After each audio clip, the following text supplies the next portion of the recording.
चंडाल व्यक्ति हमारे किसी भी परिवार के सदस्य को उनसे मिलने नहीं। पासवान जी हम लोग के सबसे भाई तो थे ही, तो नहीं थे, भगवान भी थे। बिहार में अक्सर चाचा भतीजे की जोड़ी खूब बवाल मचाती हो, चाहे वो जोड़ी मुख्यमंत्री नीतीश कुमार और तेजस्वी यादव की हो या फिर चिराग पासवान और उनके चाचा पशुपति पारस की हो। पशुपति पारस और चिराग पासवान एक दूसरे पर खूब हमलावर रहते हैं।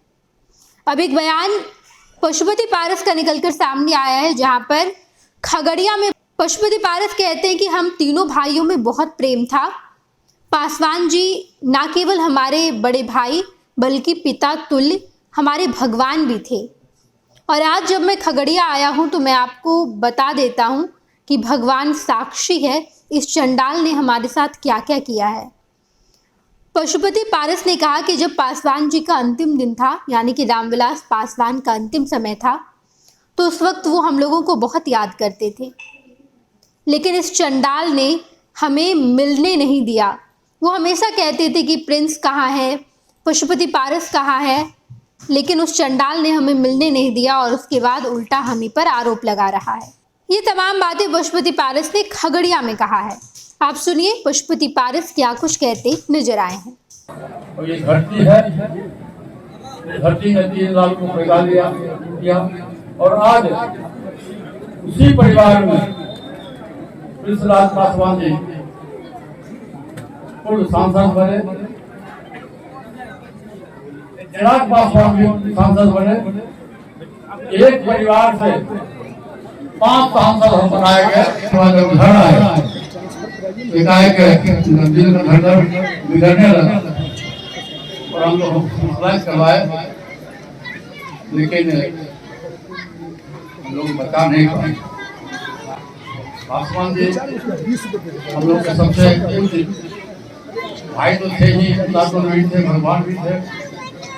लेकिन अफसोस इस बात का है कि जिस तीनों भाई में का प्यार और मोहब्बत हो, अंतिम समय में जब पासवान जी बीमार पड़े तो ये चंडाल व्यक्ति हमारे किसी भी परिवार के सदस्य को उनसे मिलने नहीं। ये सबसे बड़ी दुखद घटना। अंतिम समय में पासवान जी बोलते रहे, पारस कहाँ है, प्रिंस कहाँ है, हर तमाम लोगों को खोजते रहे, लेकिन इन लोगों ने बहाना किया कोरोना के नाम पर और हमारे परिवार के किसी भी सदस्य को मिलने नहीं। और उनसे कहा कि आपके खून में मेरे खून में फर्क। साथियों, ईश्वर साक्षी है, जो जैसा कर्म करेगा वैसा फल देगा भगवान। यह है गीता का ज्ञान। आपने देखा कि साफ तौर पर पशुपति पारस ने कहा कि चिराग पासवान वो चंडाल है जिन्होंने मुझे और मेरे भाई को अलग कर दिया। रामविलास पासवान जी का जब अंतिम समय था उस वक्त हम उनसे मिल नहीं पाए थे। एक तरफ चिराग पासवान लगातार ये कहते रहते हैं कि चाचा तो गठबंधन का हिस्सा है ही नहीं, अगर गठबंधन का हिस्सा होते तो वो चुनाव प्रचार के लिए जाते, उन्हें सीट दिया जाता।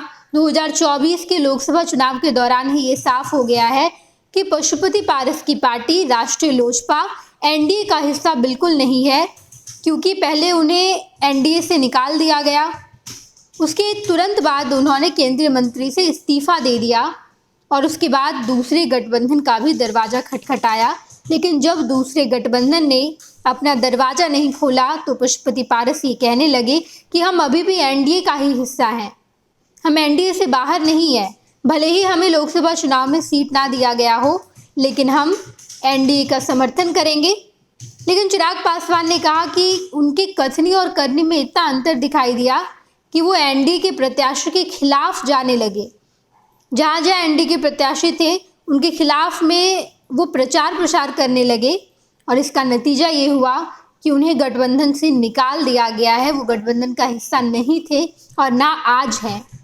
भले ही पशुपति पारस बार बार ये कहते हो कि 2025 के विधानसभा चुनाव में हम एक साथ हैं, एक साथ चुनाव लड़ा जाएगा, सीटों का बंटवारा अच्छे से किया जाएगा, क्योंकि 2024 के लोकसभा चुनाव के दौरान हमें सीट नहीं दिया गया है, लेकिन इस बार हम प्रायोरिटी पर रहेंगे और हमारी बात हो चुकी है। ये तमाम बातें पशुपति पारस लगातार कहते रहते हैं, लेकिन चिराग पासवान अपनी बातों पर अडिग है और उन्होंने साफ तौर पर कहा है कि पशुपति पारस की पार्टी राष्ट्र लोजपा ना गठबंधन का हिस्सा पहले थी ना आज है। इसके साथ साथ चिराग पासवान को अपने पिता की दफ्तर भी मिल गई है।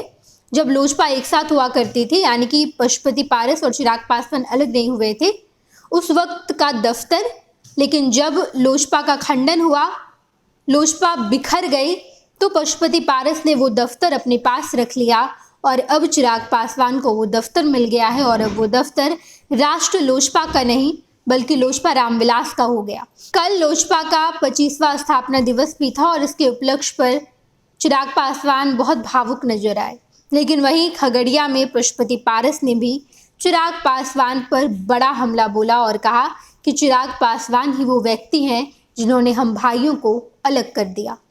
26 वर्षों में 17,000 से अधिक डॉक्टर बना चुका बिहार एवं झारखंड के छात्रों के बीच विश्वसनीय संस्थान गोल।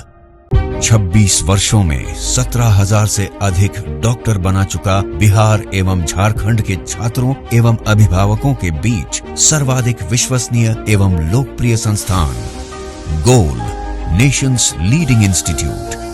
हमारा विश्वास गोल के साथ।